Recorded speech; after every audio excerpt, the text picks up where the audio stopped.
आता बघूयात मराठीच्या मुद्द्यावर आमदार विजय शिवतारेंनी देखील आक्रमक भूमिका जी ती घेतली आहे.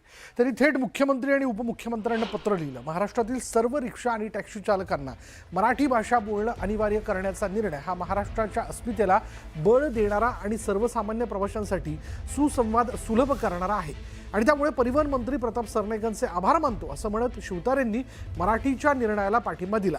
या संदर्भात विजय शिवतारे यांच्यासोबत संवाद साधला आमचे प्रतिनिधी तुषार रुपणवर यांनी.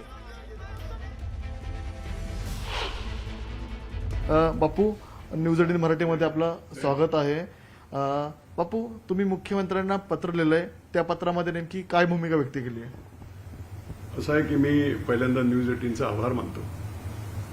3 दिवसापूर्वी बडे मुद्द्यामध्ये विलास बडे यांनी जो कार्यक्रम घेतला होता त्याच्यामध्ये आलेले पाहुणे आणि सविस्तर चर्चा त्यावेळेस झाली आणि काही त्या चर्चेमधून संताप देखील आला आणि म्हणून मी हे पत्र की चुकीचं व्हायला नको म्हणून मुख्यमंत्री महोदय आणि दोन्ही उपमुख्यमंत्री आमचे नेते आदरणीय एकनाथ जोशी यांना देखील मी पत्र दिले की कोणत्याही परिस्थितीमध्ये, कारण ज्या पद्धतीने तिथे चर्चा झाली, कारण परप्रांतीय युनियनचे काही अध्यक्ष वगैरे जे बोलत होते की उर्मट भाषा होती ती आणि कोणत्याही परिस्थितीत संविधानाचं कारण देत मराठी अस्मितेला धक्का लावण्याचा काही प्रकार, प्रेशर करणे हे चाललंय आणि म्हणून मी मुख्यमंत्री महोदयांना आणि आमच्या नेत्यांना लिहिलंय की कोणत्याही दबावाला बळी पडायचं कारण नाही.